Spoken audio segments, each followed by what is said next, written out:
The day I met Hannah Turner, my palms were sweating. Not just normal nervousness, embarrassingly drenched. I had just paid a significant portion of my savings to work with the woman who had once been Tony Robbins' right-hand coach before branching out on her own. As I sat in the waiting area of her minimalist office in downtown Seattle, I kept rehearsing what I would say, how I would present myself as somewhat successful, somewhat together. I did not want her first impression of me to be sweaty, nervous wreck who cannot even make eye contact. When she called me in, I stood up too quickly, knocked over my water bottle, and created a small puddle on her pristine office floor. Perfect start, Quinn Hayes. Perfect start. First lesson, Hannah said with a smile that somehow managed to be both warm and intimidating, is that how you show up in small moments is how you show up in life. I bent down, mopping up water with the tissues from my pocket, feeling my face burn with embarrassment. Most people think transformation happens in big, dramatic moments, she continued, not waiting for me to finish my cleanup. That is completely wrong. Transformation happens in these tiny moments of decision, like how you handle spilling water in a stranger's office. She was not what I expected. In my mind, I had pictured someone who matched Tony Robbins' intense energy and commanding presence. Hannah was different, more subtle, more precise in her observations. She did not need to fill a room with her voice. She filled it with awareness instead. "So, Quinn," she said after I had finally settled into the chair opposite her desk, "why are you really here?" That question, the way she emphasized "really," made my carefully prepared introduction dissolve. I had planned to talk about wanting to level up my business, improve my leadership skills, all the professional-sounding reasons. Instead, what came out was the truth. I feel stuck in everything, like I am watching my life happen from behind glass. Hannah nodded, not surprised. That is what most people feel when they come to me. They just usually take 20 minutes of corporate jargon to admit it. That first session changed everything I thought I knew about personal development. What I learned from Hannah over the next 6 months was not just life-changing. It completely dismantled and rebuilt my understanding of how transformation actually works. And the most surprising part? It had almost nothing to do with the techniques her famous former boss is known for. This is the story of what I learned, why it matters, and how it might change everything for you too. Let me take you back to where this all began, before Hannah, before the breakthrough, back to the moment when I realized something had to change. I was sitting in my apartment on a Friday night, surrounded by the trappings of what society would call success. Good job, nice place, decent savings account. On paper, everything looked fine, but I felt completely disconnected from my own life. Relationships felt superficial. Work felt meaningless. Even my hobbies had become things I did out of habit rather than passion. That night, I searched online for how to feel alive again, and fell into a rabbit hole of personal development videos, podcasts, and articles. 3 hours later, my search history looked like the self-help section of a bookstore had exploded. And that is when I saw Hannah's name mentioned in an obscure podcast interview. The coach who coached the coaches. The host had introduced her as the secret weapon behind many of the world's top personal development experts, including years working with Tony Robbins before establishing her own practice. What caught my attention was not her impressive resume, but what the host said next. Hannah is known for one thing.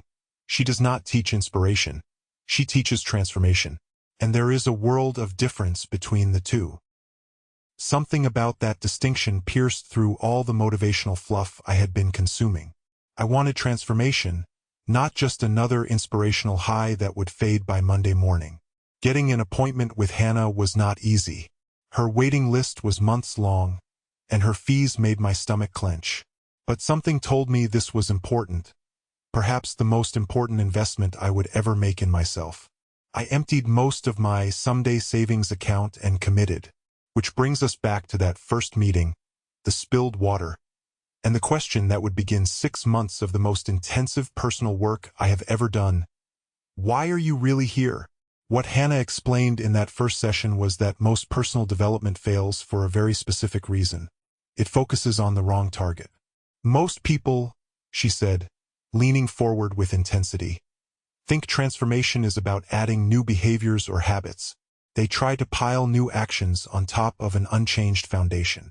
That is why most people can get temporary results but always snap back to their original state. So what does work? I asked. Transformation is not about adding. It is about revealing what has been covered up. Your true nature, confident, connected, purposeful, is your default state. But over time, we build layers of protection, outdated beliefs, and fear-based responses that disconnect us from that original state. She explained that her approach was different from traditional coaching or therapy. Rather than focusing on behavior modification or analyzing the past, she worked on what she called the invisible architecture of your current reality. Think about it like this, Hannah said, drawing a simple diagram on her notepad. Most approaches try to change your actions, which might temporarily change your results. But actions are just the visible tip of an iceberg. Beneath the surface are your beliefs, your identity, your unconscious patterns, and deepest fears. Unless you address those, any change will be temporary. This made intuitive sense to me. I had tried motivation before, reading books, attending seminars, starting new habits with enthusiasm. And while those things would work for a while, I always eventually reverted to my old patterns. The changes never stuck. So how do we get to those deeper levels? I asked. That, Hannah said with a smile, is the question that matters. And it begins with understanding something crucial about how your mind constructs reality. She went on to explain what she called the architecture of perception, the unconscious filters through which we experience life. These filters, formed through past experiences, beliefs, and decisions, determine what we notice, how we interpret events, and ultimately, how we feel about our lives. The reason you feel stuck behind glass, Quinn, is not because of your circumstances. It is because your perceptual filters have narrowed to the point where you are experiencing only a fraction of what is available to you. This idea fascinated me. Could it be that simple? That my problem was not my life itself, but how I was perceiving it. But here is where most people make a critical mistake, Hannah continued. They try to change their perception by thinking differently. They repeat affirmations or try to think positive. That approach almost never works in the long run because perception does not start with thoughts. Now I was confused. If perception does not start with thoughts, where does it start? Hannah's answer would form the foundation of everything we would work on in the coming months. Perception starts with sensation, with how you experience your body, your breath, your physical presence in the world. Change that, and everything else changes automatically. As our first session ended, Hannah gave me what seemed like an overly simple assignment. 3 times a day, for just 2 minutes each time, I was to stop whatever I was doing and simply notice the physical sensations in my body without trying to change them. That is it? I asked, slightly disappointed. I had expected something more dramatic or challenging. That is it, she confirmed. But I promise you, if you actually do this simple practice with full presence, you will begin to notice things shifting before our next session. I left her office skeptical but committed to following through. Little did I know that this seemingly elementary exercise would be the first step in dismantling the invisible architecture that had been keeping me stuck for years. Over the next 2 weeks, I dutifully practiced the body awareness exercise Hannah had assigned.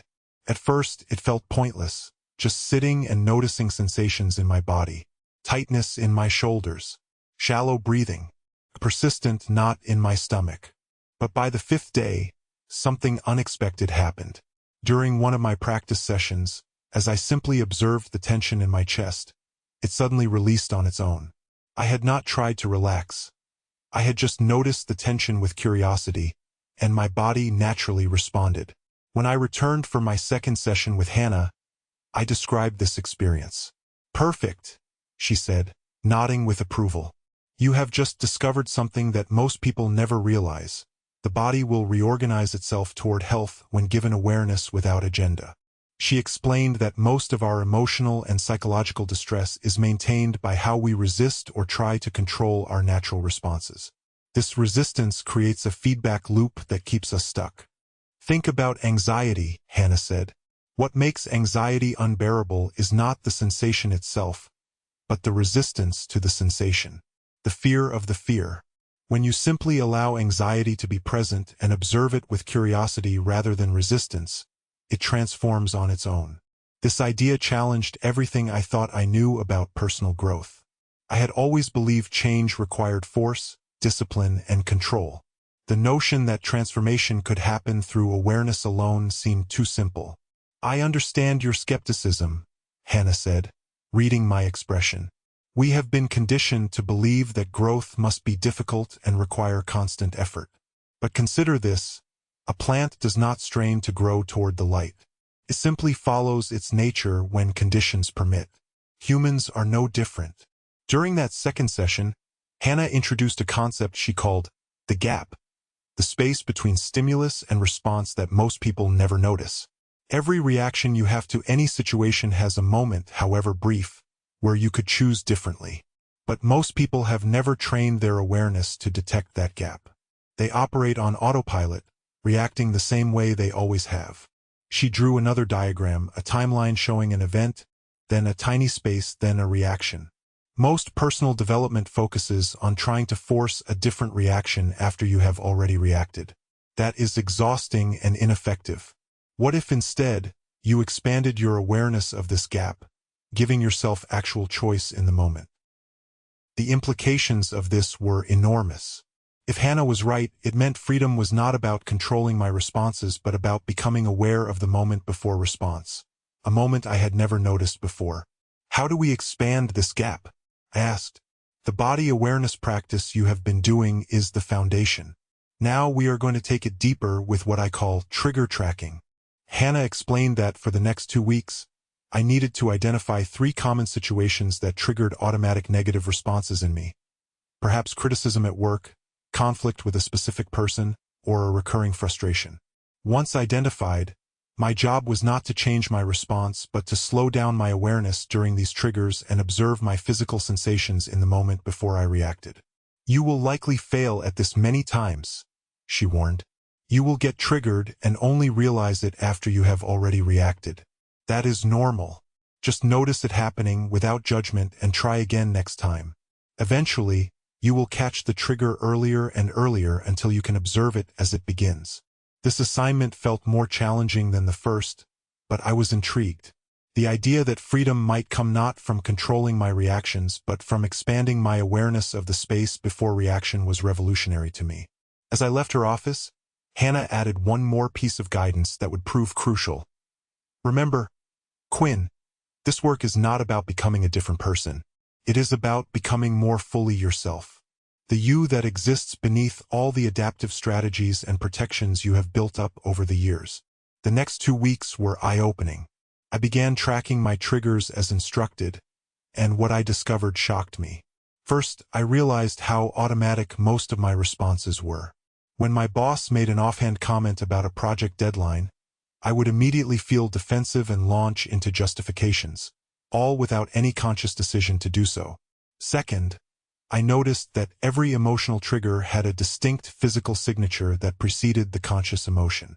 Before feeling annoyed with my chatty coworker, there was a tightening in my jaw. Before feeling inadequate during team meetings, there was a constriction in my chest and a subtle holding of my breath. These physical precursors happened before I even registered the emotion consciously. By the end of the 2 weeks, I had begun to catch these sensations as they arose, creating a split second of awareness before my habitual reaction took over. When I reported these observations to Hannah in our 3rd session, she smiled with what looked like genuine pleasure. "Now you are beginning to see. Most people live their entire lives never noticing these patterns. They believe their reactions are inevitable, caused directly by external circumstances. But you are discovering the truth. Between stimulus and response lies a space, and in that space lies your freedom." She then introduced what she called the pivot, a technique for expanding that gap of awareness into a moment of genuine choice. When you notice the physical precursor to a reaction, like the tightness in your jaw before irritation, simply pause and take one conscious breath. Do not try to change the feeling. Just observe it and breathe. This creates a pattern interrupt that opens up possibilities. Hannah emphasized that the goal was not to suppress natural responses or to force positive thinking. The goal was simply to create space around my automatic patterns so that new possibilities could emerge naturally. Think of it this way, she explained. Every habitual reaction you have was originally formed as a protection. If you get defensive when criticized, that pattern developed because at some point in your life, it protected you from something, perhaps shame or rejection. These patterns are not your enemies. They are outdated protection mechanisms. This perspective was compassionate in a way I had never considered. My defensiveness, my social anxiety, my tendency to withdraw, these were not character flaws but strategies my younger self had developed to stay safe. So what do we replace these patterns with? I asked. That is the wrong question, Hannah replied. Trying to replace one automatic pattern with another keeps you in the same paradigm. Instead, when you create space through awareness, you allow your natural intelligence to respond freshly to the present moment. You do not need a pre-programmed, better response. You need presence. For the next month, I practiced this pause and notice approach in my daily interactions.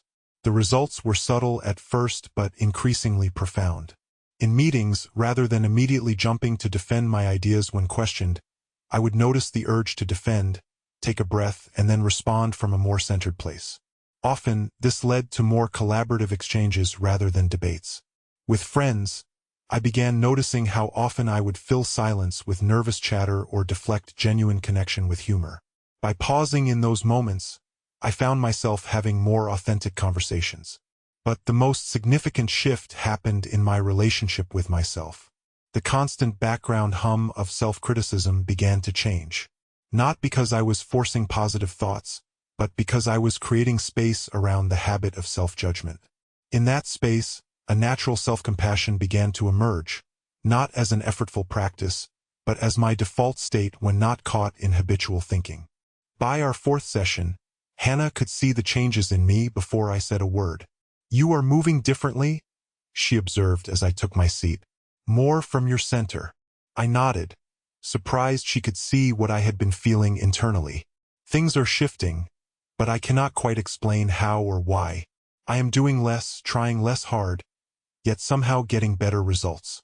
That is because you are aligning with how transformation actually works, Hannah explained. Most approaches to personal development are based on a fundamental misunderstanding of human psychology.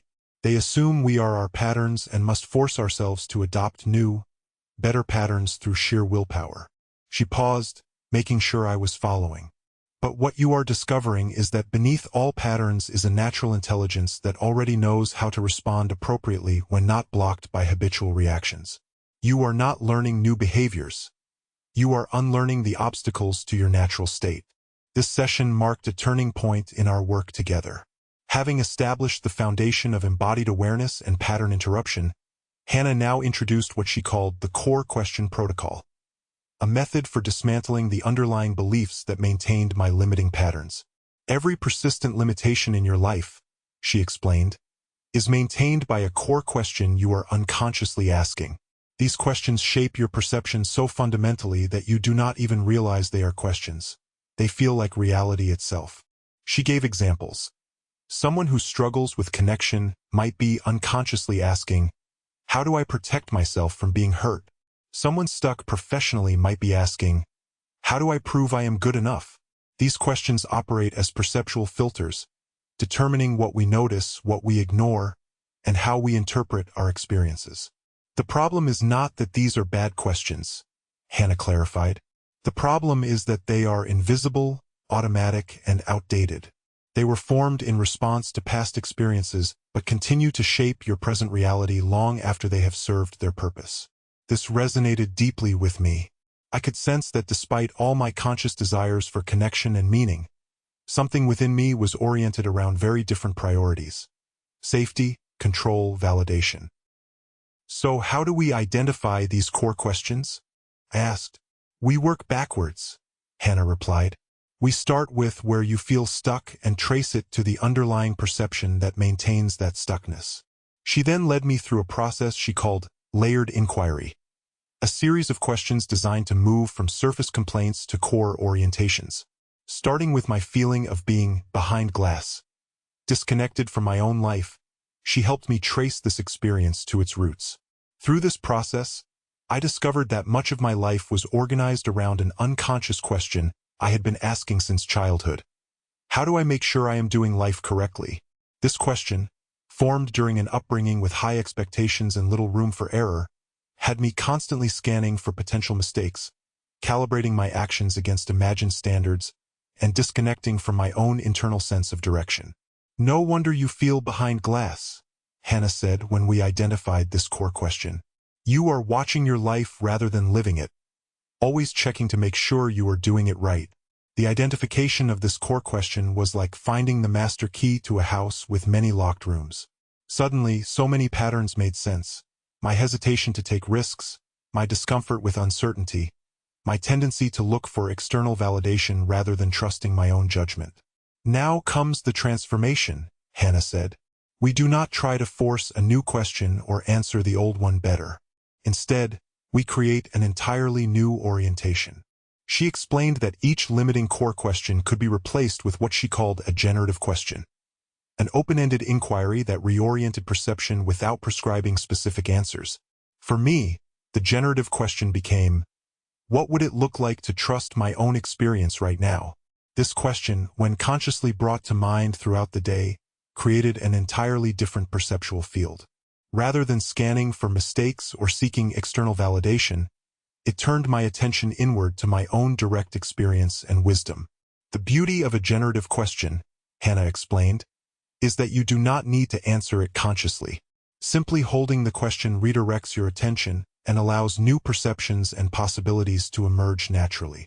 For the next month, my practice was to catch myself in moments of disconnection or overthinking, notice the physical sensations, take a conscious breath, and then silently ask my generative question, what would it look like to trust my own experience right now? The results were subtle at first but increasingly profound. In meetings at work, rather than carefully calculating my contributions to appear competent, I began speaking from what I actually knew and believed. In social situations, instead of monitoring how I was being perceived, I found myself genuinely curious about the people I was with. Most significantly, I began making decisions from a different place. Rather than weighing options against external standards of success or acceptance, I started feeling for the option that had a sense of rightness or alignment. This led to some surprising choices, turning down a promotion that looked good on paper but felt wrong energetically, initiating deeper conversations with friends instead of maintaining comfortable but superficial connections. By our 5th session, the changes in my life had become unmistakable. Colleagues commented on my increased confidence and clarity. Friends noticed I was more present and authentic, and I felt a growing sense of aliveness and connection that had been absent for years. You are experiencing what happens when you align with your nature rather than fighting against it, Hannah observed. Most personal development approaches are based on self-improvement, the assumption that you are fundamentally inadequate and need to be fixed. But transformation comes from self-revelation, uncovering who you already are beneath the adaptive patterns. This distinction between self-improvement and self-revelation became a central theme in our work together. As Hannah explained, improvement implies deficiency and requires constant effort, while revelation is about removing obstacles to what is already complete. Think about it like sculpture, she said. Michelangelo said he did not create his sculptures. He simply removed the excess marble to reveal the form that was already there. Your work is similar, not building a better you, but clearing away what obscures the you that has always been whole. This perspective was profoundly liberating. Rather than seeing my limitations as problems to be fixed through discipline and effort, I began viewing them as temporary obstructions to be gently removed through awareness and alignment. As we approached the halfway point of our work together, Hannah introduced what she called the integration protocol, a method for extending transformational awareness into areas of life that remain stuck or challenging. Transformation is rarely complete in one area before we move to the next, she explained. More often, we experience significant shifts in some aspects of life while others remain resistant. The art is learning to use your transformed areas as leverage points for the areas that still feel stuck. She went on to explain that each of us has certain domains of life where change comes more naturally, whether relationships, creative expression, professional growth, or physical well-being. These areas of natural flow can become practice fields for the qualities needed in more challenging domains. For me, creative projects had always come relatively easily. When engaged in writing or design work, I naturally entered a state of trust and intuitive flow that was missing from my interpersonal relationships and career decisions. Your assignment, Hannah said, is to become a student of your own state when engaged in creative work. Notice everything, your breathing, your posture, your thought patterns, your relationship to uncertainty. Then, consciously bring those same qualities into the areas where you feel stuck. This cross-domain transfer became a powerful practice. I began to notice that during creative flow, I naturally trusted timing, embraced uncertainty, and focused on the process rather than obsessing about outcomes. These were precisely the qualities missing in my approach to career and relationships, where I tended to control, predict, and focus on results rather than experience. By consciously transferring these flow state qualities to other areas, new possibilities began to open. I approached dating with the same exploratory curiosity I brought to creative projects. I made career decisions based on what felt energetically aligned rather than what looked impressive on a resume. You are discovering something crucial, Hannah observed in our 6th session. Transformation is not about becoming someone new. It is about expanding who you already are into areas where you have been contracting. She introduced another key distinction that would prove valuable: the difference between outcomes and emergence. Most people are fixated on outcomes, specific, predetermined results they believe will make them happy or fulfilled. But life rarely works that way. The most meaningful developments in our lives are usually emergent. They arise naturally from aligned action without being precisely planned or predicted. This shift from outcome focus to emergence focus was liberating. Rather than trying to force specific results in my relationships or career, I began creating conditions for positive emergence. Taking aligned actions, staying present to what was actually happening, and remaining open to possibilities I could not have planned for. The results were remarkable. Opportunities appeared that I could never have strategized my way into. Connections developed with people I would previously have overlooked. Projects evolved in directions more interesting than my original visions. This is what happens when you get your controlling mind out of the way and allow your natural intelligence to operate, Hannah explained. The wisdom that organizes ecosystems and galaxies also flows through you. When you stop blocking it with preconceptions and fears, it naturally moves your life toward greater complexity, connection, and meaning. As our work progressed, we moved into what Hannah called advanced integration, applying these principles not just to personal circumstances but to my fundamental sense of identity and purpose. The ultimate transformation, she explained, is not about changing your circumstances but about shifting who you understand yourself to be. As long as you believe you are a separate self struggling against life, transformation will be limited. The deeper shift happens when you recognize that you are life itself, expressing uniquely through this particular form. This more philosophical dimension of our work challenged my fundamental assumptions about identity and agency. Hannah guided me in recognizing how my sense of being a separate self created unnecessary suffering and limitation. Notice how much energy you spend defending and promoting this fictional character called Quinn, she suggested. What if instead of asking what Quinn should do with his life, you asked, what is trying to express itself through this particular form? What does life want from Quinn? This perspective shift, from seeing myself as a separate entity controlling my life to seeing myself as a unique expression of life itself, gradually dissolved many of my persistent anxieties and limitations. Paradoxically, by releasing the belief that I was in charge of making my life work, I found myself making choices with greater clarity and confidence than ever before. This is what all the great wisdom traditions point to, Hannah explained. The separate self is a useful fiction for navigating the world, but mistaking it for the totality of who you are creates unnecessary suffering. Your true identity is both more vast and more specific. You are the awareness in which all experience arises, and you are this absolutely unique expression of life with particular gifts and perspective. As we entered the final phase of our work together, Hannah focused on what she called sustaining transformation. ensuring that the shifts I had experienced would continue to evolve rather than reverting to old patterns under pressure. The test of real transformation, she explained, is not how you function when everything is going well, but how you respond when triggered, stressed, or faced with circumstances that would previously have sent you into limitation. She introduced what she called the Resilience Protocol, a set of practices for maintaining presence and alignment, even in challenging circumstances. The protocol had 3 components: early detection, compassionate embodiment, and aligned response. Early detection involved developing increasing sensitivity to the subtle signs of reactivity or contraction, the almost imperceptible tightening in the body, acceleration of thought, or narrowing of perception that preceded full-blown reactivity. The earlier you catch a reactive pattern emerging, the less momentum it has, and the easier it is to create space around it, Hannah explained. With practice, you can learn to detect reactions at such subtle levels that they never fully develop. Compassionate embodiment meant meeting whatever arose, sensations, emotions, thoughts, with curious awareness rather than resistance. This was not passive acceptance but active embrace, allowing experience to be fully felt without being identified with. When you resist any aspect of experience, you create internal division and waste energy, Hannah said.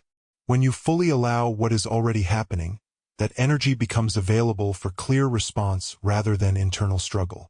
Finally, aligned response involved acting from this state of compassionate embodiment rather than from reactivity. This did not mean passivity or artificial positivity, but response that came from the whole of intelligence rather than from fragmented protective patterns.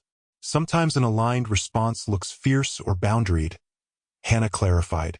The difference is not in the external form of the response but in its source, whether it comes from contracted fear or expanded clarity. We practiced applying this protocol to increasingly challenging scenarios, difficult conversations at work, triggering family dynamics, unexpected losses or setbacks. Through role-playing and visualization, I developed the capacity to maintain presence and choice even in situations that would previously have triggered automatic reactions. The goal is not to never get triggered, Hannah emphasized. The goal is to develop the capacity to recover presence more and more quickly when you do get triggered, so that triggers become opportunities for deeper integration rather than evidence of failure. This reframing of triggers as opportunities rather than problems was transformative in itself. Instead of seeing myself as failing when old patterns emerged, I began to welcome these moments as chances to bring awareness to aspects of myself that were still operating from outdated programming. As our final sessions approached, Hannah addressed what she called the integration of transformation into identity. For change to be sustainable, she explained, it must be integrated into your understanding of who you are. As long as new behaviors feel like something you are doing rather than expressing who you are, they will require willpower to maintain. She guided me through a process of identity reconstruction, examining how my sense of self had been built around limitations and imagined deficiencies, and consciously choosing a self-concept aligned with my emerging experience of wholeness and capacity. The question shifts from, how do I become a better person, to, how do I express more fully who I already am? Hannah explained. This is not affirmation or positive thinking. It is simply aligning your self-concept with your direct experience of your own nature, free from outdated stories and beliefs. Through this process, I began to recognize how much of my identity had been constructed around lack, struggle, and the need for validation. As these elements of self-concept dissolved through direct recognition of their unreality, a more natural sense of self emerged. One based not on achievement or approval, but on the simple fact of being a unique expression of life with particular gifts to offer. Your transformational journey does not end when our work together concludes, Hannah said in our second-to-last session. In fact, it is just beginning. The practices and principles we have explored are not techniques to be applied and then set aside. They are ongoing orientations that continue to deepen and evolve throughout life. She explained that transformation is not a linear process with a clear endpoint, but a spiral of ever-deepening integration and expression. Each level of awakening reveals new areas for exploration, new possibilities for growth, new dimensions of being to be embodied. The paradox of this work, she said with a smile, is that the more you embody your natural wholeness, the more available you become to change. When change no longer threatens a rigid identity, it becomes a natural and welcome aspect of being alive. In our final session, Hannah offered what she called the practice of practices, a single orientation that encompassed all we had explored together. In any moment, she said, you can ask yourself, what would it look like to be fully available to this moment? Not the moment you wish it was, not the moment you fear it might become, but this actual moment with all its complexity, challenge, and opportunity.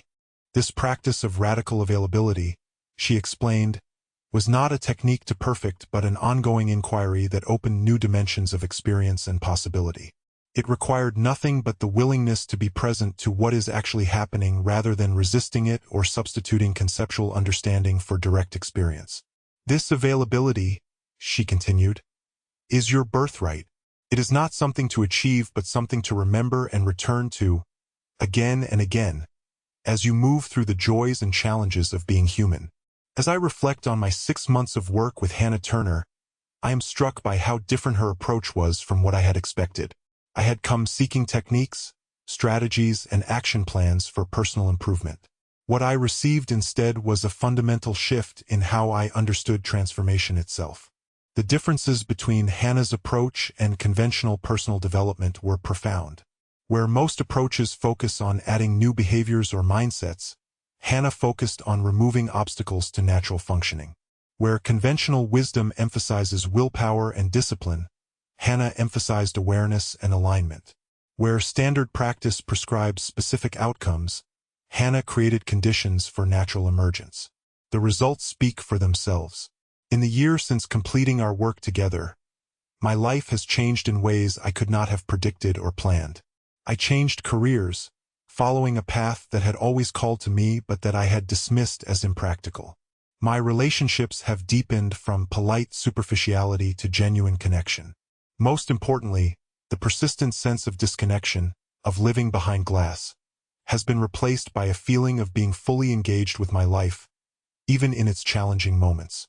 What makes Hannah's approach so powerful, I believe, is that it works with rather than against our nature. Instead of treating humans as machines to be programmed with better habits or beliefs, she recognizes us as living systems with innate intelligence and natural tendencies toward health and wholeness. The principles I learned from Hannah have applications far beyond personal development. They inform how I approach leadership, creative projects, relationships, and even social change. At their core, they represent a fundamental shift from control to participation, from forcing to allowing, from fixing to revealing. If there is one lesson that stands above all others from my time with Hannah, it is this: transformation is not something you do. It is something you allow. When you remove the obstacles to your natural state of awareness, connection, and expression, life itself moves through you with a wisdom far greater than any strategy your thinking mind could devise. This is not a passive approach. It requires tremendous courage to face the fears, beliefs, and protective patterns that maintain limitation. But it is infinitely more effective than battling against your own nature in the name of self-improvement. As Hannah said in our final moments together, the greatest gift you can give to the world is not your striving to become someone better. It is your willingness to be fully who you already are, beneath all the accumulated layers of protection and pretense. That authenticity, that courage to be genuinely yourself, creates a field of permission that allows others to do the same. In a world obsessed with optimization, achievement, and endless self-improvement, this message is revolutionary. We do not need to become better versions of ourselves. We need to become more fully ourselves, more available to life as it is actually happening, more willing to trust our natural intelligence, more courageous in expressing our unique gifts. That is the lesson from Tony Robbins' former coach that truly blew my mind. Not because it was complex or secret, but because it was so fundamentally different from everything I had been taught about how transformation works. In its simplicity lies its power. You are not broken. You do not need fixing. You need only to remove the obstacles to who you already are. The journey continues, of course. Awareness deepens. New layers of limitation reveal themselves. Fresh challenges arise that test my capacity for presence and aligned response. But the orientation remains, not toward some imagined future self who has finally arrived, but toward ever deeper embodiment of the wholeness that has been here all along. This is the invitation that Hannah extended to me, and that I now extend to you. What would it look like to trust that you are already whole? What would become possible if you stopped trying to become someone better and instead committed to revealing more fully who you already are? What gifts might emerge when you allow yourself to be fully available to your life as it is actually happening? The answers to these questions cannot be given to you. They can only be discovered through your own courageous exploration. But I can promise you this. The journey of self-revelation is infinitely more rewarding than the endless struggle of self-improvement. And in that revelation lies not just personal transformation, but the possibility of contributing your unique gifts to a world very much in need of them. The greatest transformation happens not when we finally become who we think we should be, but when we fully embrace who we already are.